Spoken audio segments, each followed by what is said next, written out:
ఆంధ్ర తెలంగాణలో తక్కువ ఫీజులతో high quality results ఇస్తున్న ఏకైక సంస్థ తిరుమల్ ఐఏఎస్ ఇన్స్టిట్యూట్. పిల్లలు అదే తిడతారు, ఏమ్మా ఇంతమందికి ఇప్పించావు, ఒక్క ఫ్లాట్ నువ్వు పెట్టుకోలేదా అని.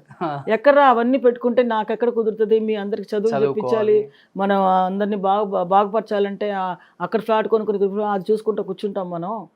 అక్కర్లేదు, వచ్చేది వచ్చి ఇప్పుడు 1 లక్ష రూపాయలు ఇచ్చిందా 2 లక్షలు ఇచ్చిందా, వాళ్ళ చదువు నలుగురిని చదివించాలి. నేను నలుగురికి మరి చూడాలంటే మాటలా కష్టం కదా, మగ దిక్కులేరు. ఆయన చనిపోయిన తర్వాత నేను అనాదిలాగా అయిపోయాను. ఇంకా ఏం చేయాలో అర్థం కాలేదు జీవితంలో, ఏం చేస్తాను, ఎలా దేవుడు నన్ను ఎలా చేస్తాడు, గట్టెక్కిస్తాడు అంటే అలాగా అనుకుంటూ ఉన్నప్పుడు గబుక్కొని ఈ అమ్మాయి నాకు చేయందిచ్చింది, నేనున్నాను. నిజంగా సింగిల్ పేరెంట్ కష్టాలు అసలుకి చెప్పలేం. కానీ అందులోనే చాలా నా మీదేదో ఇవి అవి ఎన్నో మాటలు విన్నాను. చాలా ఏమిన్నారు మీరు? వద్దులేండి, అవన్నీ వద్దు, నేను చెప్పను. నాకు అలాంటి మనస్తత్వాలు లేవు.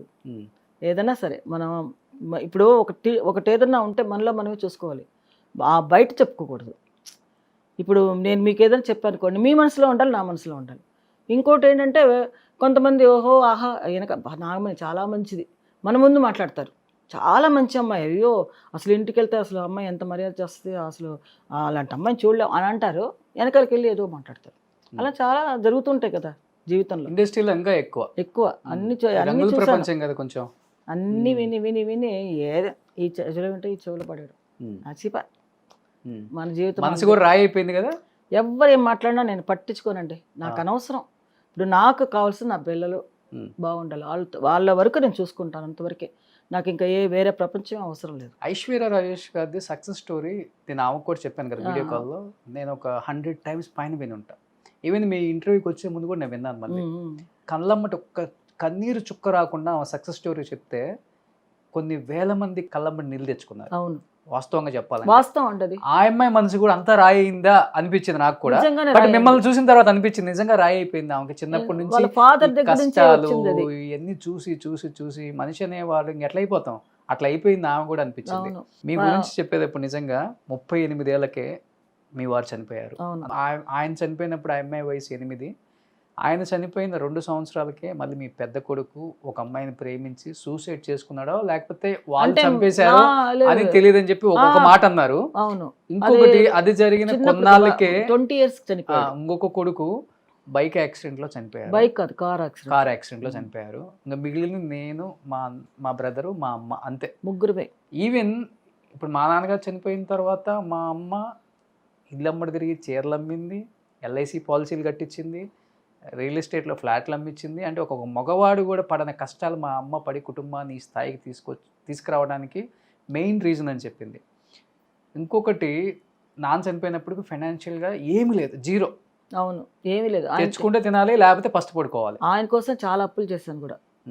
రాజేష్ ఏం చెప్తారు అసలు ఈ స్టోరీ గురించి, ఏం చెప్తారు మీరు పడ్డ కష్టం అంటే? ఇదంతా తలుచుకున్నప్పుడు ఒక్కొక్క తలరాత అంతే. ఇప్పుడు మనం ఓహోహో అనుకుంటాం జీవితంలో, చాలా మనం చాలా సుఖపడిపోతాం, హ్యాపీగా ఉంటాం అనేసి అనుకుంటాం లైఫ్.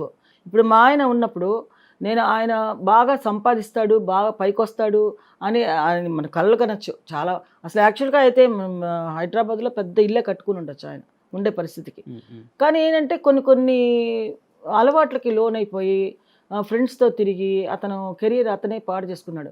కానీ అదేంటంటే నేనేదో పాడు చేసినట్టుగా కూడా మాట్లాడారు. అది వచ్చి నాకు చాలా మనసు కష్టమైంది. బట్ అవన్నీ నేను డోంట్ కేర్, నాకు అవసరం లేదు, ఎవరు మాట్లాడినా నాకు అవసరం లేదు. ఎందుకంటే నాకు కావాల్సింది వచ్చి నా లైఫ్, నా గురించి నాకు తెలుసు. ఇప్పుడు ఎవరో ఏదో మాట్లాడారు కదా అనేసి అవన్నీ నిజాలు అయిపోవు కదా. అది నిజాలు అయిపోతే ఇంకా జీవితాలు ఏముంది, వాళ్ళ వెనకాల ఏముందని చూసుకుని ఇంకొకళ్ళు మాట్లాడాలి, అంతే కదా. ఎప్పుడు ఒకరిని విమర్శించడం కాదు. ఇప్పుడు నేను మిమ్మల్ని విమర్శించానంటే నన్ను విమర్శించుకునేటప్పుడు నా వెనకాల నేనేంటి, నా జీవితం ఏంటని నేను విమర్శించుకుంటే కానీ ఇంకోళ్ళు మనం విమర్శించడానికి లేదు. అవును, అలాంటప్పుడు మనం వచ్చి ఎవరిని మనం ఏం అంటానికి లేదు. అందరూ కష్టపడే వస్తాం, వాళ్ళ కష్టాలు వాళ్ళకు ఉంటాయి. మన కష్టం మీకు చెప్తే మీరు తీరుస్తారా, అరుస్తారా? ఎవరు తీర్చరు కదా. ఈరోజు మనం కూర్చొని తింటున్నాం అంటే నా కూతురు పైకి వచ్చింది, ఆహా నాగమణి, ఆ రోజు వచ్చి నాగమణినా అనేసి అంటారు. ఈరోజు అమ్మ నమస్కారం అమ్మా, బాగున్నారమ్మా, అలా ఉన్నారమ్మా అంటారు. ఎందుకు తేడా చూడండి. ఇదే మనుషుల దగ్గర అలా మాట్లాడిస్తుంది. ఇదే కొంచెం మా చుట్టాల దగ్గరికి నేను వెళ్ళి ఒకరోజు నా పిల్లలకి చదువుకు 500 రూపాయలు లేదండి ఇవ్వండి అని అడిగారు. అడిగితే మాది మేము కడుక్కొని చూసుకోవాలి, మేము తినిన తర్వాత ఇంకోటి చూడాలన్నారు. అది పేరు చెప్పను. అలాంటి కష్టాలన్నీ పడ్డాను. అంటే 500 రూపీస్ లేదు స్కూల్లో, ఓలింజ స్కూల్లో డబ్బులు కట్టడానికి. 500 రూపాయలకి రేపు ఇస్తానండి అంటే కూడా వినలేదు. అలాంటప్పుడు మనకు ఎంత మనసు కష్టంగా ఉంటుంది. అయిన వాళ్ళే మళ్ళీ అలాగా చాలా స్ట్రగుల్ పడ్డాంలేండి. ఎందుకమ్మా అంత చిన్న ఏజ్ లో చనిపోయారు రాజేష్ గారు? 38 ఏళ్ళ ఫ్రెండ్షిప్ ఓకే తాగుడుకు బానిస అయ్యారా? అంతే కదా అర్థం. అలాగే మరి అదే కదా అర్థం చేసుకోవాలి. తాగుడికి బానిస అవ్వడం అనేది అంత తాగాల్సిన అవసరం లేదు.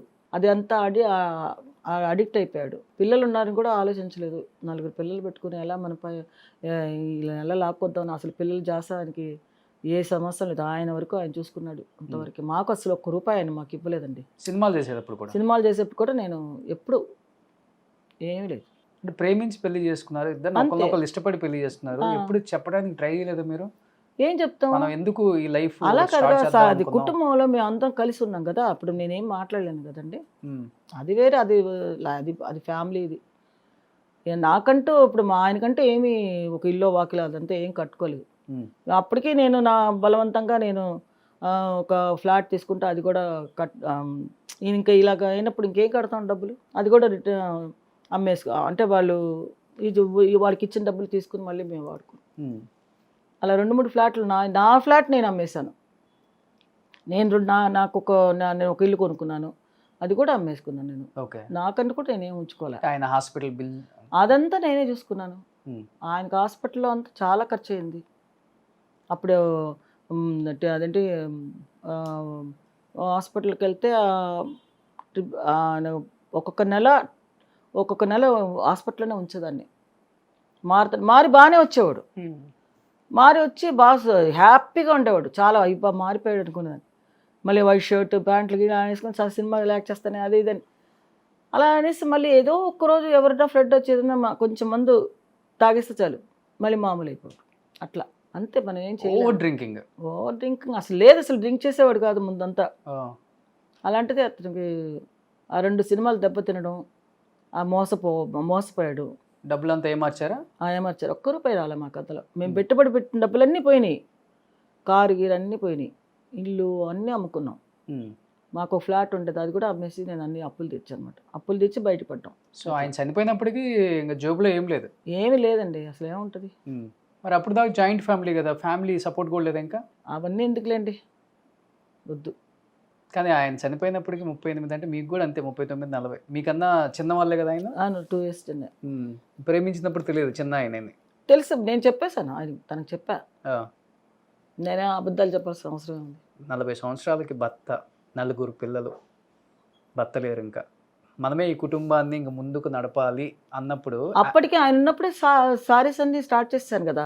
ఇన్సూరెన్స్ అన్ని అప్పుడు అతను ఉన్నప్పుడే చేసేదాన్ని. రియల్ ఎస్టేట్ చేశాను అతను ఉన్నప్పుడే చేశాను. అతని సంపాదన లేదు కదా. పిక్చర్లు యాక్చువల్లీ మానేశాడు. ఎన్ని సంవత్సరాల ముందు, చనిపోక ముందు ఎన్ని సంవత్సరాల ముందు పిక్చర్లు ఆపేశారు? 4 ఏళ్ళు ఆఫ్ చేశాడు కదా. 4 ఏళ్ళ నుంచి అతను ఏ పని చేయడం మానేశాడు. షూటింగ్ వెళ్ళడు. షూటింగ్ పిలిస్తే రామనాయుడు గారి సినిమాలో షూటింగ్కి బండి వస్తే నాకు ఒంట్లో బాగాలేదు నేను రానని చెప్పేసి అంటాడు. శోభన్ బాబు వాళ్ళంతా వెయిటింగ్లో ఉంటారు అనమాట. అలా చేస్తే ఇండస్ట్రీలో ఊరుకోరు కదా. అలా పాడు చేసుకున్నాడు లైఫ్ని. ఒక రకంగా ఆయన కెరీర్ ఆయనే పాడు చేసుకున్నారు. ఆఫర్లు రాక కాదు, ఆఫర్లు వచ్చినాయి, చాలా వచ్చినాయి. అదే అంటారు కదండి. ఇప్పుడు శనీశ్వరుడు నెత్తి మీద ఉంటే ఎవరేం చేయలేరు. ఇప్పుడు మంచిగా మన మనిషి మారదామన్నా కూడా మారనివాడు అనుకుంటా దేవుడు. అట్లా పరిస్థితి అనమాట అతనిది. పెళ్ళయ్యాక ఎన్ని సంవత్సరాలు కలిసి ఉన్నారమ్మా? ఉన్నాం చాలా. ఆయన చనిపోయేంత వరకు నేనే కదా చూసుకున్నాను. మహా అయితే ఒక 12-13 సంవత్సరాలే కదా. 81 నుంచి 98 అంటే చూడండి ఎన్ని సంవత్సరాలు. 98 వరకు ఉన్నారు. 98లో చనిపోయాడు అతను. బట్ మీ కెరీర్ అంతా కూడా పెళ్ళైన తర్వాత మీరు ఆపేశారు. ఎప్పుడో. మంచి డాన్సర్ మీరు. అన్నీ ఎప్పుడో ఆఫ్ చేశాను. అందరు తిట్టారు. నాగేశ్వరరావు గారు అయితే కూర్చుని 1 గంట సేపు నాకు ఇది నీకు చెప్తున్నాను, నువ్వు పెళ్ళి అయిందనేసి నువ్వు మానేక నువ్వు వచ్చి నువ్వు చెయ్యి, నువ్వు ఇది మా డాన్స్ మాత్రం వదలొద్దు, నువ్వు మంచి డాన్స్ మాస్టర్ అవుతావు. ఆయన ఎంతోసేపు ఎన్నిసార్లు చెప్పాడు ఆయన, నీ కెరీర్ పాడు చేసుకుంటున్నావు, ఎంతమంది డాన్స్ పెళ్ళిళ్ళు చేసుకుని చేయట్లేదు, అలా ఇలా అంటే కూడా లేదండి మా ఆయనకి ఇష్టం లేదు. కేవలం ఆయన కోసం మీ ఇష్టాన్ని చంపుకున్నారు. అంతే. అతని వల్ల నేను ఫీల్డ్ వదులుకున్నాను. అందరు తిట్టారు. రాఘవేంద్ర గారు అయితే, ఏం నాగమణి అసలు బుద్ధి ఉందా నీకు, ఇలా వెళ్ళిపోతావేంటి, పెళ్లి చేసుకుంటే చేయకూడదనేది ఏం తప్పేంటి నువ్వు చేసేది అని అంటాడు. రాజేష్ని కూడా పిలిచి, ఏం రాజేష్ ఎందుకు మీ ఆవిడని వాప్ చేస్తున్నావు అని కూడా అడిగాడు ఆయన. దాసనారాయణ చాలా ఇష్టం, దాసనారాయణ కానీ అందరూ వీళ్ళందరికీ మంచి అభిమానం నేనంటే. ఎక్కువ ఏ మాస్టర్స్ దగ్గర చేశారు మీరు? నేను ఎక్కువ సలీం మాస్టర్ చేశాను. ఆ తర్వాత ముందంతా వచ్చి ఒక్క మాస్టర్ దగ్గర చేశాను అసిస్టెంట్గా. సుందర్ మాస్టర్ కాదు, ఈయన మన చోప్రా మాస్టర్ దగ్గర చేశాను. తర్వాత వచ్చి మూర్తి మాస్టర్ ఆయన దగ్గర చేశాను. తర్వాత ఇంకొక ఆయన మలయాళపు ఆయన దగ్గర ఒక చేశాను. ఆ తర్వాత సలీం మాస్టర్ దగ్గర చేశాను. సలీం మాస్టర్కి ఏంటంటే తెలుగు తెలీదు, ఆయనకి తమిళే. అందుకని నాకు తెలుగు తెలుసు కాబట్టి ఆ మీనింగ్స్ ఆయన తమిళ్లో చూస్తాడు, మనం తెలుగులో అర్థం అయ్యేది కాదు కదా, అది నేను మార్చి చేసేది అనమాట. ఓకే. అంటే ఏంటమ్మా ఇలా చేస్తావు అంటాడు ఆయన. మాస్టర్ இப்போதான் பண்ணணும், அந்த மூமெண்ட்ஸ் அப்படி பண்ணும்போது அந்த தெலுங்குல வந்து அந்த மீனிங்கோடு சேர்ந்து பண்ணாதான் நல்லா இருக்கும், இல்லை நீங்கள் இப்படி ஒரு మీనింగ్ వేరే మీనింగ్ வந்துடும் అలా అంటాను. అంటే అలాగా అప్పుడే సరి అనేవాడు అనమాట. అలాగా నేను చేసిన తర్వాత ఆయనకి మంచి సినిమాలు వచ్చినాయి, తెలుగు సినిమాలు.